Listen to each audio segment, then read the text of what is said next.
¿Qué se siente al morir? En nuestro capítulo anterior hicimos el análisis de qué es el alma. Te invito a ir a verlo antes o después de este análisis para complementar la información plasmada en este proyecto. El alma no se lleva nada al mundo de los espíritus, pues lo único que se lleva es el recuerdo y las experiencias vividas en la existencia, ya sean de gozo o arrepentimiento, según su forma de vida que decidió existir. Quiero dejar algo bien claro, todos tenemos un predestino en cada existencia, pero solo tú forjas tu destino. Antes de venir al plano existencial, nosotros mismos escogemos por cuáles pruebas pasar. Dependiendo de tu resignación al cumplimiento de esas pruebas, es que tendrás más o menos tiempo para crear tu propio destino. La vida eterna es la vida del espíritu, y no la vida eterna es para los que hicieron bien. Para ellos es la dicha eterna, puesto que ya no les corresponde reencarnar en materia, ni estar sujetos a los cambios de la misma, ni a sus impulsos e instintos. Todos somos eternos. La vida eterna la tenemos todos, porque somos eternos, somos energía. Y la energía nunca muere ni se extingue, solo se transmuta. Algo también que cabe resaltar es que en este mundo no se alcanza la perfección. Aún estamos muy lejos de conseguir la dicha eterna en este mundo, pero podemos tener y obtener el bienestar. Cuando llega la muerte, de manera natural, por el agotamiento de los órganos, el alma ni siquiera siente el fallecimiento. Sufre más en su vida que en su lecho de muerte, dicen los espíritus. Es casi indoloro e imperceptible, aunque en algunos casos las sensaciones que sienten en la agonía son un goce para el espíritu que retorna a la casa después de años de exilio.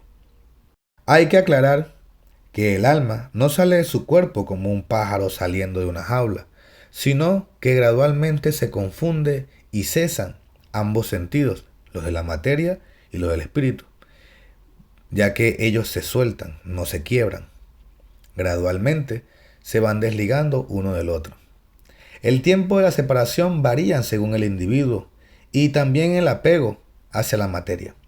Personas donde lo material y lo sensual, pongamos la palabra sensual en un sentido de pasiones carnales de toda índole, eran para ellos más importante que el adelanto moral e intelectual. Su desprendimiento pueden variar en días, meses e incluso años. Tanto puede ser el afán sensual y material que aún pueden sentir la descomposición de su cuerpo, siendo comidos por los gusanos. Gusanos que viven dentro de nuestros propios cuerpos esperando ese estado de descomposición.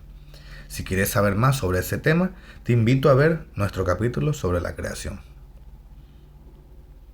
En esos casos ocurre por la afinidad que siempre depende de la preponderancia que le dé el espíritu a la materia. En efecto, es razonable pensar que cuanto más el espíritu se haya identificado como materia, más penoso será para él el desligarse de la misma. En cambio, la actividad intelectual y moral, así como la elevación del pensamiento, pues dicho en otras palabras, la meditación, operan un principio de desprendimiento incluso cuando aún está vivo el cuerpo, de modo que cuando llega la muerte, ese desprendimiento es casi instantáneo. Esas observaciones también dan explicaciones a los estudios forenses realizados a las personas antes de fallecer y notar la variedad de tiempos según el individuo en estado agonizante, añadiendo que en algunos casos el individuo muere dejando el cuerpo tensionado aun cuando no hay signos vitales. Sin embargo, en el aspecto espiritual, en esos casos aún el espíritu sigue y permanece en el cuerpo. Esos casos son más particularmente en los casos suicidas. Algo que es interesante, en algunos casos particulares, el alma ya no se encuentra en el cuerpo cuando está en estado de agonía. Ya el alma no siente las convulsiones e incluso los vómitos que en algunos casos sucede en esas etapas de la agonía, sino que aún el corazón sigue latiendo y mientras que el corazón continúe, aún el cuerpo le queda vida. Pero eso no significa que aún esté el alma en el cuerpo. Para que el corazón funcione no depende del alma. El corazón es independiente de la misma. Quiero dejarles saber que este análisis es basado por los estudios y libros de comunicaciones espíritas de Allan Kardec. Si deseas ver este escrito en particular, donde se habla de este tema, te invito a ir a nuestra página de Facebook, donde ahí colocamos todos los escritos de todos los temas que analizamos. Te invito a seguirnos y a suscribirte a nuestro canal de YouTube para que no te pierdas ninguno de estos análisis que hacemos cada semana. ¿Qué siente el alma al volver al mundo espiritual? ¿Cuáles son sus primeras impresiones? Eso depende. Si has hecho mal con el deseo de hacerlo, en un primer momento te sientes como avergonzado por las cosas hechas. Para el justo es muy diferente. Su alma se siente como aliviada de un gran peso, pues no le teme a ninguna mirada escrutadora. Esa fue la pregunta número 159 del libro Los Espíritus de Allan Kardec. Y es interesante analizar y profundizar lo dicho. Sentirse avergonzado por las malas cosas practicadas con malas intenciones hace referencia a los asesinos, abusadores, déspotas, arrogantes, humilladores, avariciosos y codiciosos que pisotearon a los demás. Que hacían lo que hacían creyendo que no irían a rendir cuentas o, en el peor de los casos, que nunca más los volverían a ver. En el caso de las muertes repentinas, como accidentes de autos, accidentes eléctricos o muertes súbitas por accidentes, el espíritu no se desprende inmediatamente de su cuerpo. El desprendimiento del alma sucede cuando la fuerza vital se desvanece del cuerpo, o sea, la paralización del corazón.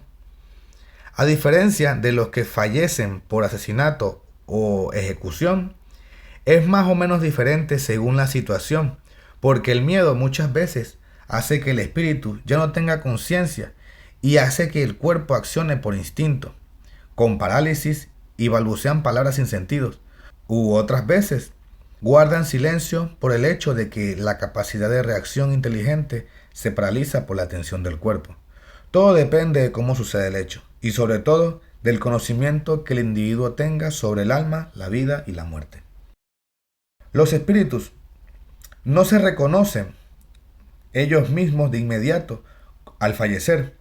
Aún tienen que pasar por un proceso de turbación que toma alrededor de unas horas en casos donde han pasado mucho tiempo aún ligado al cuerpo después de fallecer, y casi de inmediato a quienes fue de manera natural. Pero algo muy interesante es cómo tenga su conciencia y el cómo veía la muerte cuando estaba en vida. Para explicar este tema de manera perfecta, tendríamos que incluir una de las notas de Allan Kardec para el entendimiento. A continuación, las notas de Allan Kardec. El tiempo que dura la turbación que sigue a la muerte es muy variable. Puede extenderse desde algunas horas hasta muchos meses e incluso muchos años. Es menos prolongado en quienes cuando vivían se identificaron con su estado futuro, porque entonces comprenden inmediatamente su situación. Esa turbación presenta circunstancias particulares según el carácter de los individuos y sobre todo según el tipo de muerte. En los casos de muerte violenta, producidas por suicidio, suplicio, accidente, apoplejía, heridas, etc., el espíritu se halla sorprendido, asombrado, no cree estar muerto y lo sostiene con obstinación. Sin embargo, ve su cuerpo, sabe que ese cuerpo es el suyo y no comprende que se separó de él. Se acerca a las personas a quienes aprecia, les habla y no entiende por qué no lo oyen. Esa ilusión se mantiene hasta que el perispíritu se desprende por completo. Solo entonces el espíritu se reconoce y comprende que ya no forma parte de los vivos. Este fenómeno se explica fácilmente. Sorprendido de improviso por la muerte, el espíritu queda aturdido por el brusco cambio que se operó en él. La muerte todavía es para él sinónimo de destrucción, de aniquilamiento. Ahora bien, como piensa, ve y oye, a su entender no está muerto.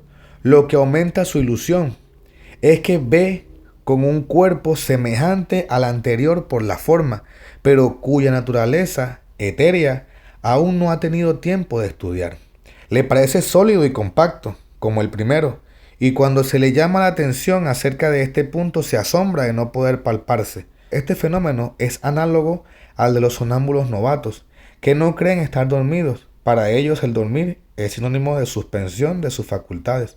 Ahora bien, como piensan libremente y pueden ver, suponen que están despiertos. Algunos espíritus presentan esta particularidad aunque la muerte no les haya llegado de modo inesperado. No obstante, siempre es más general, en los que, aunque estaban enfermos, no pensaban morirse. Vemos en ese caso singular espectáculo de un espíritu que asiste a su funeral como si fuese el de un extraño y que se refiere a ello como si se tratara de algo que no le incumbe hasta el momento en que comprende la verdad. La turbación que sigue a la muerte no es penosa en absoluto para el hombre de bien, es calma y en todo semejante a lo que la acompaña, a un despertar apacible. Para aquel cuya conciencia no es pura, la turbación está colmada de ansiedad y angustias que aumentan a medida que se reconoce a sí mismo. En los casos de muerte colectiva se ha observado que los que fallecen al mismo tiempo no siempre se vuelven a ver de inmediato en la turbación que sigue a la muerte. Cada uno va por su lado o solo se preocupa por lo que le interesa. En la muerte natural, la turbación comienza antes de la cesación de vida orgánica y el espíritu pierde por completo la conciencia de sí mismo en el momento de la muerte. De ahí sigue que el espíritu jamás es testigo del último suspiro. Incluso las convulsiones de agonía son efectos nerviosos que casi nunca lo afectan. Decimos casi porque en ciertos casos esos padecimientos han sido impuestos al espíritu como expiación. Y con esta nota leída, me gustaría terminar este capítulo dejándote saber que el egoísta y el materialista cree que es humano cuando en verdad no lo es. Por eso aquellos que no tienen una comprensión de quién realmente son más manipulables ante la influencia de los espíritus atormentadores y atormentados, que no desean el bien a nadie. Pero por eso te doy este mensaje de parte de los espíritus. Cuestiónate tus creencias y limitaciones. Aunque tengas la certeza que es lo correcto, siempre cuestiónalas.